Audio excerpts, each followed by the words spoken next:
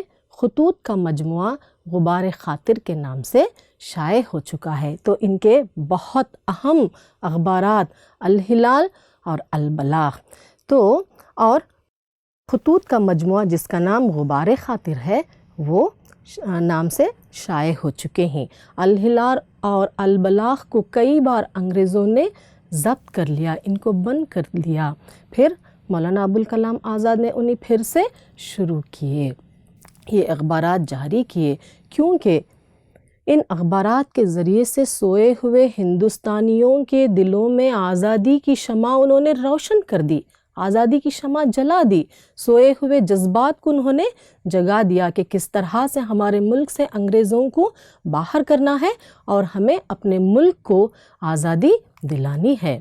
الہلال اور البلاغ کے ذریعے آپ نے ملت کے مذہبی و سماجی شعور کو بیدار کرنے کے ساتھ ہی ساتھ مسلمانوں کے اور برادران وطن کے دلوں میں آزادی کی شمع روشن کر دی۔ تو آزادی کی شمع روشن کرنا کیا ہے؟ ایک محاورہ ہے، یعنی امید کے جذبے کو جلانا، شمع روشن کرنا، دل میں امید کے جذبے کو جگانا کہ کس طرح سے ہم ہمارے ملک کو آزاد کرا سکتے ہیں، ہمارے ملک کی آزادی کو ہم واپس انگریزوں سے لے سکتے ہیں، اس کا جذبہ جگا دیا۔ آزادی کی جو شمع تھی وہ تمام برادران وطن، تمام ہندوستانیوں میں، کیا ہندو کیا مسلمان، کیا سکھ کیا عیسائی، سب ایک تھے، ان کے دل ملے ہوئے تھے، اتفاق و اتحاد سے بھرپور تھے ان کے دل، تو وہ آزادی کی شمع روشن کر دی۔ مولانا آزاد اپنے وطن کے سچے عاشق۔ آج کل تو عشق کرنے کا لوگ دعویٰ کرتے ہیں، اپنے ملک سے عشق، اپنے ملک سے محبت، لیکن سچے عاشق اور سچا عشق بہت کم لوگوں میں پایا جاتا ہے۔ تو ان میں سے مولانا ابوالکلام آزاد بھی ایک تھے۔ وہ اپنے وطن کے سچے عاشق، محب وطن، وطن کو چاہنے والے، وطن سے محبت کرنے والے، بڑے سیاسی مفکر اور دور اندیش لیڈر تھے، دور کی سوچ رکھنے والے لیڈر تھے۔ وہ ہندو اور مسلمان کو ہندوستان کی ہی دو اولادیں مانتے تھے۔ وہ مسلمان اور ہندوؤں کو الگ نہیں سمجھتے تھے، بلکہ ہندوستان کی وہ دو اولادیں مانتے تھے، دو بچے مانتے تھے۔ ان کا کہنا تھا کہ اب تک 11 صدیاں گزر چکی ہیں اور آج اسلام کا بھی ہندوستان کی سرزمین پر اتنا ہی حق اور دعویٰ ہے جتنا ہندوازم کا۔ 1932 عیسوی میں کانگریس کے اجلاس سے صدارتی خطاب کے دوران مولانا آزاد نے وہ تاریخی خطبہ دیا تھا جس میں انہوں نے فرمایا تھا کہ اگر ایک فرشتہ آسمانوں سے آئے اور قطب مینار سے کھڑے ہو کر یہ اعلان کرے کہ ہندوستان آزاد ہو جائے گا، ہندو مسلم اتحاد کو ختم کر دیا جائے، تو میں آزادی کو ہندو مسلم اتحاد پر ترجیح دوں گا۔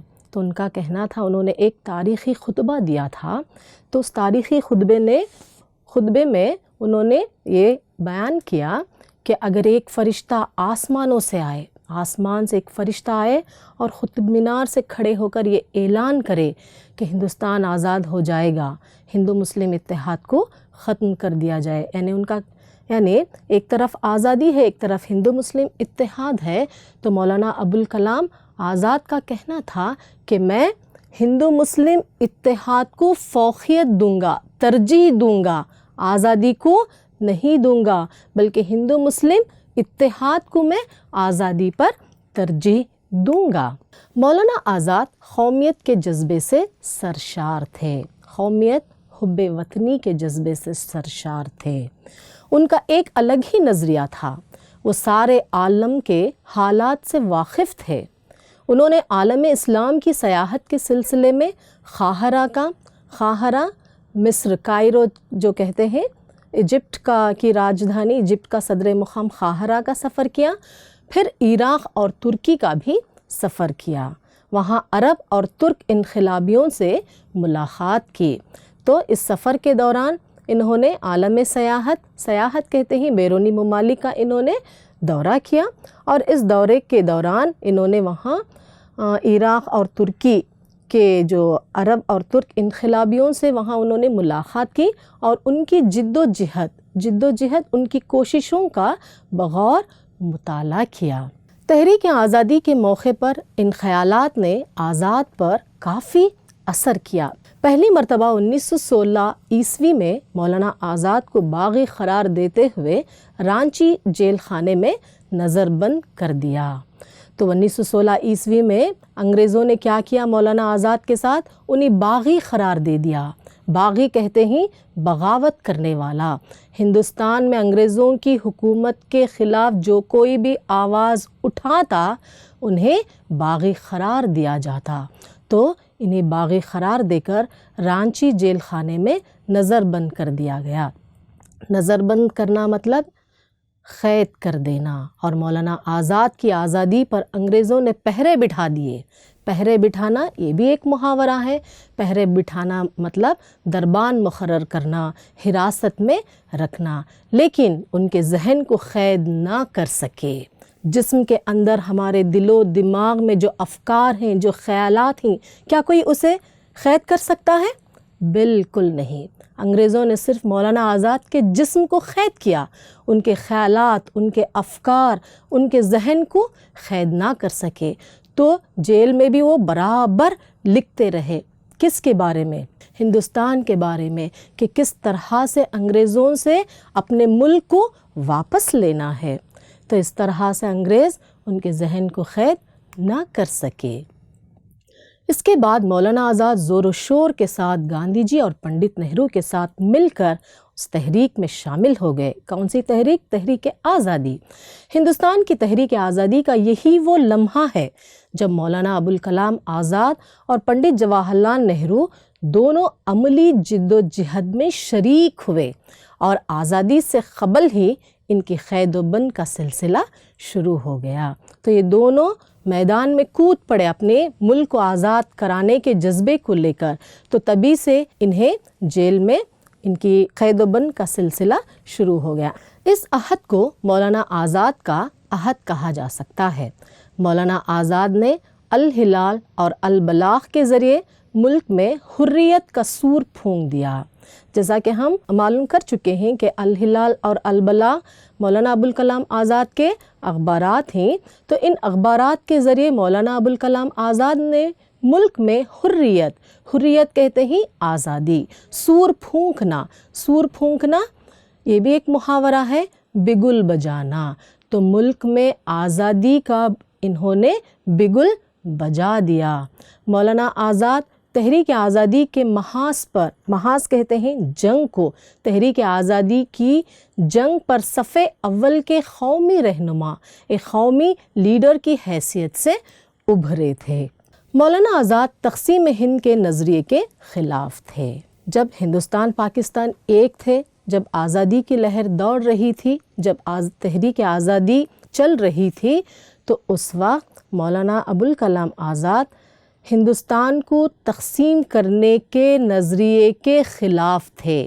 وہ ہندوستان کا بٹوارہ نہیں چاہتے تھے، وہ آخری لمحے تک اس کی مخالفت کرتے رہے، مخالفت اس کے اگینسٹ تھے۔ ہندوستان کا یہ بٹوارہ نہیں چاہتے تھے، ہندوستان کو یہ سالم رکھنا چاہتے تھے، لیکن جو محنت اور لگن تحریک آزادی کے سلسلے میں مولانا آزاد نے کی تھی، اسے کسی بھی صورت میں نظر انداز نہیں کیا جا سکتا۔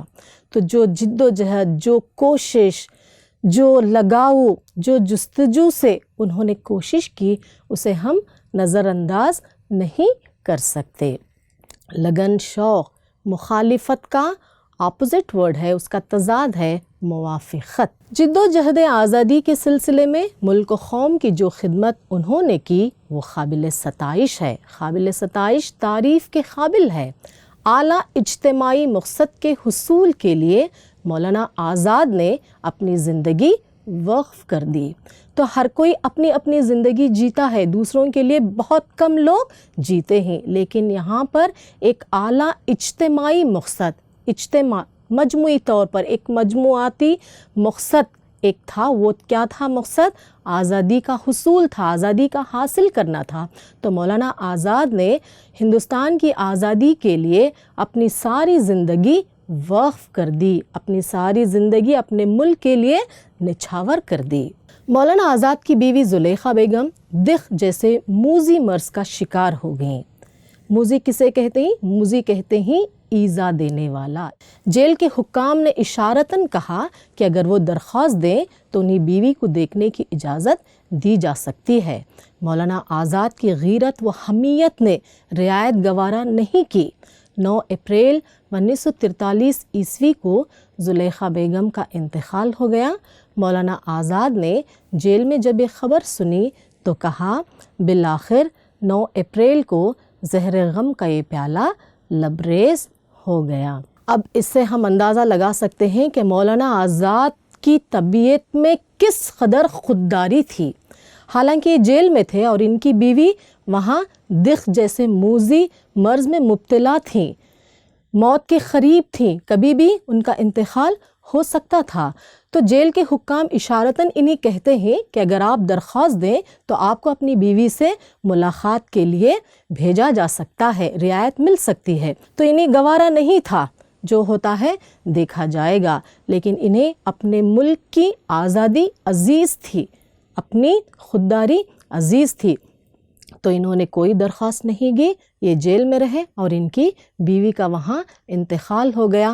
آخری لمحات میں جب کوئی کسی کا اپنا بچھڑ جاتا ہے تو لوگ کیا کیا کر گزرتے ہیں، لیکن انہوں نے نہ تو رعایت لی نہ تو درخواست بھیجی، تو ان کی بیوی کا آخری دیدار بھی وہ نہیں کر سکے۔ جدید ہندوستان کے معمار کہتے ہیں تعمیر کرنے والا کون تھے؟ مولانا آزاد اور پنڈت نہرو ہیں۔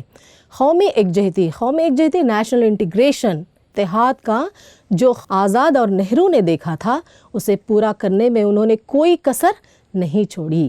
کسر نہ چھوڑنا یہ بھی ایک محاورہ ہے، کوئی کوتاہی کوئی کمی انہوں نے نہیں چھوڑی۔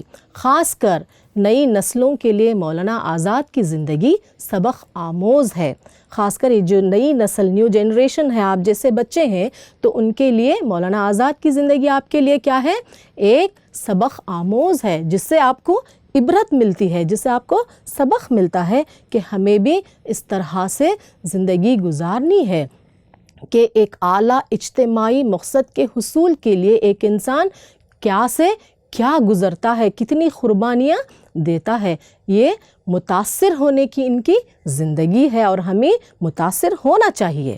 آزادی کے بعد مولانا آزاد ہندوستان کے پہلے وزیر تعلیم بنے اور اپنے زبردست انداز فکر اور تدبر سے ان پڑھ ہندوستان کی تعلیمی شرح بڑھانے میں ایک بہترین کردار ادا کیا۔ تو مولانا آزادی کے بعد آزاد ہندوستان کے سب سے پہلے وزیر تعلیم بنے اور اپنی قابلیت کی بدولت انہوں نے ہندوستان جو ان پڑھ تھا اس وقت اس کی تعلیمی شرح کو بڑھانے میں ان کا بہت بڑا رول رہا، اور آخر 22 فروری 1958 عیسوی کو اس دار فانی سے کوچ کیا۔ مولانا آزاد کی قومی، ملی و سماجی خدمات کا اعتراف کرتے ہوئے حکومت ہند نے 1992 عیسوی میں بعد از مرگ بھارت رتن ایوارڈ سے مولانا آزاد کو وقار بخشا۔